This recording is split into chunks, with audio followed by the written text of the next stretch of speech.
ಮುಂಚೆ ಎಲ್ಲ ಹೋಟೆಲ್ಗಳಲ್ಲೂ ಕೂಡ ಸೌದೆಯನ್ನ ಬಳಕೆ ಮಾಡಿಕೊಂಡೇ ಅಡುಗೆಯನ್ನ ಮಾಡ್ತಾ ಇದ್ರು. ಈಗಲೂ ಕೂಡ ಬಹುತೇಕವಾಗಿ ಸೌದೆಯಿಂದ ಅಡುಗೆ ಮಾಡಿರ್ತೀವಿ ಅಂತೇಳಿ ಬೋರ್ಡ್ ಹಾಕಿರ್ತಾರೆ. ಅದನ್ನು ಹುಡ್ಕೊಂಡು ಹೋಗಿ ತಿನ್ನೋರೇ ಜಾಸ್ತಿ. ಬಟ್ ಆದರೆ ಈಗ ಗ್ಯಾಸ್ ಮೇಲೆ ಡಿಪೆಂಡ್ ಆಗಿರುವಂಥವರೆಲ್ಲ ಈಗ ಸ್ವಲ್ಪ ಫೇಸ್ ಮಾಡಬೇಕಾಗಿದೆ ಕಮರ್ಷಿಯಲ್ ಆಗಿ. ರಾಜಧಾನಿಯಲ್ಲಿ ಮತ್ತಷ್ಟು ತೀವ್ರಗೊಳ್ತಾ ಇದೆ ಸಮಸ್ಯೆ. ಬೆಂಗಳೂರಿನಲ್ಲಿ ಸೌದೆಗೆ ಈಗ ಡಿಮ್ಯಾಂಡ್ ಹೆಚ್ಚಾಗಿದೆ ಅಂತ ಹೇಳ್ತಾ ಇದ್ದಾರೆ. ಹಾಗೇ ಆಗುತ್ತೆ. ಆ ಕಟ್ಟಿಗೆ ಪುಡಿನೂ ಕೂಡ ಬಿಡ್ತಾ ಇಲ್ವಂತೆ. ಸೌದೆ ಪುಡಿ ಏನಿರುತ್ತೆ ಕಟ್ ಮಾಡಿದ್ದು, ಆಮೇಲೆ ಹಸಿ ಸೌದೆ ಇರುತ್ತೆ ಅಲ್ಲ, ಅದನ್ನು ಬಿಡ್ತಾ ಇಲ್ಲ, ಅದನ್ನು ತಗೊಂಡು ಹೋಗ್ತಾ ಇದ್ದಾರೆ. ಇಂಡಕ್ಷನ್ ಸ್ಟೋವ್ ಜೊತೆಗೆ ಸೀಮೆ ಎಣ್ಣೆ ಸ್ಟೋವ್ ಬಳಕೆ ಮಾಡ್ತಾ ಇದ್ದಾರೆ. ಸಿಗ್ತಾ ಇದೆಯಾ ಸೀಮೆ ಎಣ್ಣೆ ಸ್ಟೋವ್ ಮೊರೆ ಹೋಗಿದ್ದಾರೆ ಈಗ ಮೆಜೆಸ್ಟಿಕ್ನ ಸ್ವಾತಿ ಹೋಟೆಲ್ನವರು. ಹೌದಾ, ಸೀಮೆ ಎಣ್ಣೆ ಎಲ್ಲಿ ಸಿಗ್ತಾ ಇದೆ? ಮುಂಚೆ ಎಲ್ಲ ಕ್ಯಾನ್ ತಗೊಂಡು ಬರೋರಪ್ಪ, ಈ ಕ್ಯಾನೇ ಸಿಗ್ತಾ ಇಲ್ಲ ಅಲ್ಲಿ.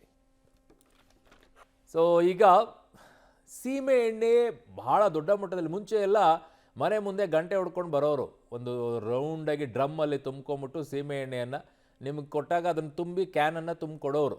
ಆದರೆ ಈಗ ಸೀಮೆ ಎಣ್ಣೆಗಳೆಲ್ಲ ಸಿಗೋದಿಲ್ಲ, ಈಗ ತುಂಬ ಕಡಿಮೆ ಆಗೋಗ್ಬಿಟ್ಟಿದೆ ಬಹುತೇಕವಾಗಿ. ಆದರೂ ಸೀಮೆ ಎಣ್ಣೆ ಸಿಗ್ತಾ ಇದೆ ಅಂದರೆ ವೆರಿ ಗುಡ್, ಅಲ್ಲಿ ಇಲ್ಲಿ ಸಿಗ್ತಾ ಇದೆಯೇನಪ್ಪ.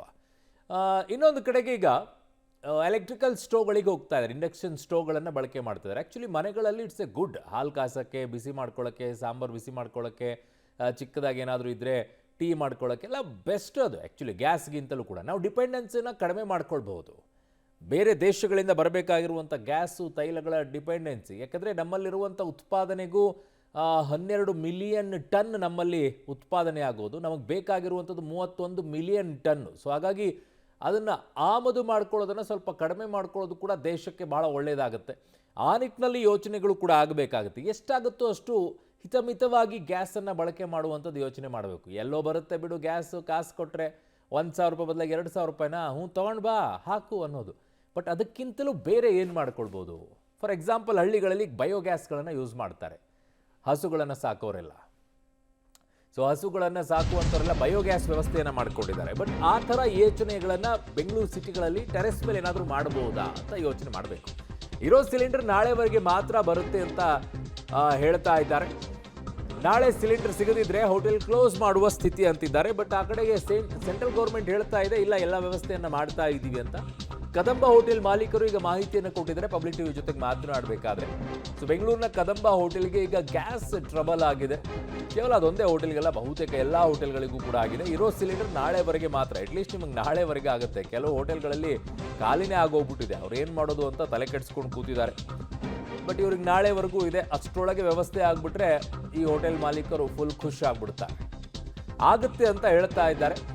ಬಟ್ ಅಲ್ಲಿ ನೋಡಿದರೆ ಆ ಕಡೆಗೆ ಅಮೆರಿಕ ಮತ್ತು ಇರಾನ್ ನಾ ಬಿಡೆ ನೀ ಕೊಡೆ ಅನ್ನೋ ರೀತಿಯಲ್ಲಿ ಆಗೋಗ್ಬಿಟ್ಟಿದೆ. ಸೊ ಮಧ್ಯಾಹ್ನ ಅನ್ನ ಸಾಂಬಾರು ಮಾತ್ರ ಲಭ್ಯ ಅಂತಿದ್ದಾರೆ.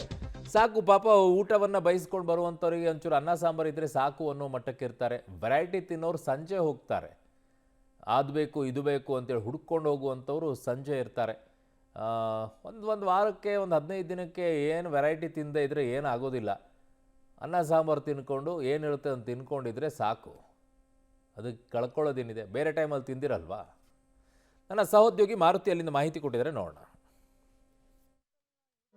ನಿಲ್ಲೋ ಲಕ್ಷಣವೇ ಕಾಣಿಸ್ತಿಲ್ಲ. ಮತ್ತೊಂದು ಕಡೆ ಬೆಂಗಳೂರಿಗೆ ಕಮರ್ಷಿಯಲ್ ಸಿಲಿಂಡರ್ಗಳ ಸಪ್ಲೈ ಸಂಪೂರ್ಣವಾಗಿ ಬಂದ್ ಆಗಿದೆ. ಹೋಟೆಲ್ಗಳು ಮುಚ್ಚುವಂಥ ಭೀತಿಗೆ ಬಂದಿದೆ. ದೃಶ್ಯಗಳಲ್ಲಿ ನೋಡ್ಬೋದು, ಮೆಜೆಸ್ಟಿಕ್ ಬಸ್ ನಿಲ್ದಾಣದಲ್ಲಿ ಹೋಟೆಲ್ ಒಂದರ ದೃಶ್ಯಗಳಿದು. ಹೋಟೆಲ್ ಓಪನ್ ಆಗಿದೆ, ಇರುವಂಥ ಸ್ಟಾಕಲ್ಲೇ ಬಿಸ್ನೆಸ್ನ ಮಾಡ್ತಿದ್ದಾರೆ. ಹೋಟೆಲ್ನ ಸಂಪೂರ್ಣವಾಗಿ ಮುಚ್ಚೋದು ಬದಲು ಹೋಟೆಲ್ನ ಮೆನ್ಯೂಗೆ ನಿಮಗೆ ದೃಶ್ಯಗಳಲ್ಲಿ ನೋಡ್ಬೋದು, ಮೆನು ಪ್ಲೇಟ್ ಏನಿತ್ತು ಅಥವಾ ಮೆನು ಕಾರ್ಡ್ ಏನಿತ್ತು, ಆ ಮೆನು ಕಾರ್ಡ್ಗೆ ಪೇಪರ್ ಹಾಕಿ ಮುಚ್ಚುವಂಥ ಕೆಲಸ ಮಾಡಿದ್ದಾರೆ. ಅಂದರೆ ಸಂಪೂರ್ಣವಾಗಿದ್ದಂತಹ ಮೆನುನ ಈಗ ಕ್ಲೋಸ್ ಮಾಡಿ ನಿಗದಿತ ಅಂದರೆ ಕೆಲವು ಐಟಮ್ಸ್ಗಳನ್ನ ಮಾತ್ರ ಇಲ್ಲಿ ಈಗ ನೀಡ್ತಿರುವಂಥದ್ದು. ಯಾಕಂದರೆ ಹೋಟೆಲ್ನ ಸಂಪೂರ್ಣ ಕ್ಲೋಸ್ ಮಾಡಿದ್ರೆ ಮೆಜೆಸ್ಟಿಕ್ ಬಸ್ ನಿಲ್ದಾಣಕ್ಕೆ ಸಾಕಷ್ಟು ಜನ ಬೇರೆ ಬೇರೆ ಊರುಗಳಿಂದ ಬರ್ತಾರೆ, ಬೇರೆ ಬೇರೆ ಜಿಲ್ಲೆಗಳಿಂದ ಬರ್ತಾರೆ. ಇಲ್ಲಿ ಹೋಟ್ಲಿರುತ್ತೆ, ತಿನ್ಬೋದು ಅನ್ನೋ ಕಾರಣಕ್ಕೆ ಬಂದಿರ್ತಾರೆ. ಬಟ್ ಇಲ್ಲಿ ಈಗ ಸಂಪೂರ್ಣವಾಗಿ ಅದೆಲ್ಲ ಅಂದರೆ ಎಲ್ಲರೂ ಹಸ್ಕೊಂಡು ಹೋಗಬಾರ್ದು ಅಥವಾ ಬಿಸ್ನೆಸ್ನ ಸ್ಟಾಪ್ ಮಾಡಬಾರ್ದು ಅನ್ನೋ ಕಾರಣಕ್ಕೆ ಇರೋ ಸಿಲಿಂಡರ್ಗಳಲ್ಲಿ ಕೇವಲ ಇಷ್ಟೇ ಐಟಮು ಮೆನುನ ಇಲ್ಲಿ ಹಾಕ್ಬಿಟ್ಟಿದ್ದಾರೆ. ಇಡ್ಲಿ ಚಟ್ನಿ, ಸಾಂಬಾರು ಕೂಡ ಮಾಡಿಲ್ಲ, ಬರೀ ಇಡ್ಲಿ ಚಟ್ನಿ ಜೊತೆಗೆ ಚೊಚ್ಚೋ ಬಾತು, ಬಿಸಿಬೇಳೆ ಬಾತು, ದೋಸೆ ಚಟ್ನಿ, ರೈಸ್ ಬಾತ್, ಇಷ್ಟೇ ಐಟಮ್ನ ನಾವು 5 ಐಟಮ್ನ ಕೊಡ್ತಿರುವಂಥದ್ದು. ಇದನ್ನು ಬಂದು ತಿಂದು ಹೋಗ್ಬೋದು ಅನ್ನೋದು. ಅಂದರೆ ಉಪವಾಸ ಹೋಗೋ ಬದಲು, ಹೋಟ್ಲು ಕ್ಲೋಸ್ ಮಾಡೋ ಬದಲು ಕೆಲವು ಮಾತ್ರ ಐಟಮ್ಸ್ಗಳನ್ನ ಇರುವಂಥ ಸಿಲಿಂಡರ್ವರೆಗೂ ಎಲ್ಲಿವರೆಗೂ ಆಗುತ್ತೆ ಅಲ್ಲಿವರೆಗೂ ಬಳಕೆ ಮಾಡ್ಕೊಂಡು ನಾವು ಕಮ್ಮಿ ಐಟಮ್ಸ್ಗಳನ್ನ ಕೊಟ್ಟು ಸರ್ವಿಸ್ನ ಕೊಡ್ತೀವಿ ಅಂತ ಹೇಳ್ತಿರುವಂಥದ್ದು. ಇಲ್ಲಿ ಮ್ಯಾನೇಜರ್ ಇದ್ದಾರೆ. ಸರ್, ಎಷ್ಟು ಐಟಮ್ಸ್ ಮಾತ್ರ ಕೊಡ್ತಿದ್ದೀರಾ ಸರ್? ಈಗ 4 ಐಟಮ್ ಅಷ್ಟೇ. ಇಡ್ಲಿ, ಸಾಂಬಾರಿಲ್ಲ, ರೈಸ್ ಬಾತು, ಬಿಸಿಬೇಳೆ ಬಾತು, ಚೌಚೌಬಾತ್. ಬೇರೆ ಏನಾದ್ರು ಆಲ್ಟರ್ನೇಟ್ ವ್ಯವಸ್ಥೆ ಮಾಡ್ಕೊಂಡಿದ್ದೀರಾ ಅಥವಾ ಇರೋ ಸಿಲಿಂಡರ್ ಇರೋವರೆಗೂ ಮಾಡೋಣ ಅಂತ ಪ್ಲಾನ? ಇರೋವರೆಗೂ ಮಾಡೋಣ ಅಂತ ಅಷ್ಟೇ. ಇನ್ನು ಎಷ್ಟು ದಿನ ಬರ್ಬೋದು ಸರ್? ಇವತ್ತು ನಾಳೆ ಅಷ್ಟೇ. 2 ದಿವಸದಲ್ಲಿ ಬರಲಿಲ್ಲ ಅಂದರೆ ಬರಲಿಲ್ಲ ಅಂದರೆ ಕ್ಲೋಸ್ ಮಾಡ್ಬೇಕು. ಕ್ಲೋಸ್ ಮಾಡ್ತೀವಿ. ಇನ್ನು ಕೇವಲ 2 ದಿವಸಕ್ಕಷ್ಟೇ ನಮಗೆ ಸಿಲಿಂಡ್ರು ಇರುವಂಥದ್ದು. 2 ದಿವಸದೊಳಗಡೆ ಸಿಲಿಂಡರ್ಗಳ ಸಪ್ಲೈ ಸಿಗಲಿಲ್ಲ ಅಂದರೆ ನಾವು ಕ್ಲೋಸ್ ಮಾಡಲೇಬೇಕು ಅಂತ ಕೂಡ ಹೇಳ್ತಿರುವಂಥದ್ದು. ಕ್ಯಾಮ್ರಾ ಪರ್ಸನ್ ವಿನಯ್ ಜೊತೆಗೆ ಮಾರುತಿ, ಪಬ್ಲಿಕ್ ಟಿವಿ, ಬೆಂಗಳೂರು. ಈಗ ಇನ್ಮೇಲೆ ಏನು ಮಾಡ್ತಾರೆ ಗೊತ್ತಾ, ಈ ಥರ ಪರಿಸ್ಥಿತಿಗಳು ಬರುತ್ತೆ ಅಂತಂದಾಗ ಅಲ್ಟರ್ನೇಟಿವ್ ಹುಡುಕಕ್ಕೆ ಶುರು ಮಾಡ್ತಾರೆ. ಓಕೆ, ಇದು ಈ ಪರಿಸ್ಥಿತಿ ಆಗಬಹುದು ಪ್ರಪಂಚದಲ್ಲಿ, ಹಾಗಾಗಿ ನಾವು ಬೇರೆದಕ್ಕೇನೆ ಯೋಚನೆ ಮಾಡೋಣ ಅಂಥೇಳಿ. ಅದೇ ಬೇಕಾಗಿರುವಂಥದ್ದು. ಬೇರೆ ದೇಶಗಳಿಂದ ನಾವು ತೈಲ ತರಿಸ್ಕೊಂಡು ಗ್ಯಾಸನ್ನು ತರಿಸ್ಕೊಂಡು ನಾವು ಇಲ್ಲಿ ಕಷ್ಟಪಡಬೇಕು. ಅದೇನಾದರೂ ಅಲ್ಲಿ ಹೆಚ್ಚು ಕಡಿಮೆ ಆಗಿಬಿಟ್ರೆ ನಮಗೆ ಏನೂ ಇಲ್ದಂಗೆ ಆಗ್ಬಿಡುತ್ತೆ. ನಮ್ಮ ಹತ್ರ ಅಲ್ಟರ್ನೇಟಿವ್ ಏನೂ ಇಲ್ಲ, ಮತ್ತೆ ಸೌದೆಗೆ ಹೋಗ್ಬಿಡ್ತೀವಿ. ಹಾಗಾಗಿ ಅದ್ರ ಬದಲಾಗಿ ನಾವು ಏನು ಯೋಚನೆ ಮಾಡಬಹುದು? ನಾನಾಗಲೇ ಹೇಳ್ತಾ ಇದ್ದೆ, ಬಯೋಗ್ಯಾಸ್ ವಿಚಾರದಲ್ಲಿ ಹಳ್ಳಿಗಳಲ್ಲಿ ಮಾಡ್ಕೊಳ್ತಾರೆ ಹಸುಗಳನ್ನು ಸಾಕಿದವರು. ಅದನ್ನು ಯಾರಾದರೂ ಚಿಂತನೆ ಮಾಡೋಕ್ಕೆ ಏನೇನೋ ತಯಾರು ಮಾಡೋಕ್ಕೆ ರೆಡಿ ಮಾಡ್ತೀರಂತೆ. ನಿಮ್ಮ ಮನೆಯ ಟೆರೆಸ್ ಮೇಲೆ ಏನಾದರೂ ರೆಡಿ ಮಾಡ್ಕೊಳ್ಳುವಂಥದ್ದಾಗತ್ತಾ? ಆ ಥರ ಗ್ಯಾಸ್ ಉತ್ಪಾದನೆ ಮಾಡ್ಕೊಳ್ಳೋಕ್ಕೆ ಸಾಧ್ಯ ಆಗುತ್ತಾ? ನಮ್ಮಲ್ಲೇ ಇರುವಂಥ ಯಾವುದಾದ್ರೂ ವಿಚಾರಗಳಲ್ಲಿ ಏನಾದರೂ ಆ ಥರ ಪರಿಸ್ಥಿತಿಗಳು ಬರಬಹುದಾ? ಏನೋ ಒಂದು ಅದ್ರ ಬಗ್ಗೆ ಯೋಚನೆ ಮಾಡಬೇಕಾಗಿದೆ ನಾವು. ಕಾರಣ ಮತ್ತೆ ಇದೇ ರೀತಿ ಅಂತ ಡಿಪೆಂಡ್ ಆಗೋದನ್ನು ಕಡಿಮೆ ಮಾಡ್ಕೊಳ್ಬೇಕು. ಏನೋ 1-2 ದಿನಕ್ಕೆ ಇಷ್ಟೆಲ್ಲ ಹೇಳಬೇಕಾ ಅಂತಂದರೆ ಇಷ್ಟು 1 ದಿನಕ್ಕೆ 2 ದಿನಕ್ಕಲ್ಲ, ಮುಂದೆ ಈ ಪರಿಸ್ಥಿತಿಗಳು ಬರುತ್ತೆ ಪ್ರಪಂಚದಲ್ಲಿ. ಇನ್ನು ಬಳ್ಳಾರಿಗೆ ಹೋಗೋಣ. ಬಳ್ಳಾರಿಯಲ್ಲಿ ಯಾವ ರೀತಿಯಾಗಿ ಪರಿಸ್ಥಿತಿ ಇದೆ?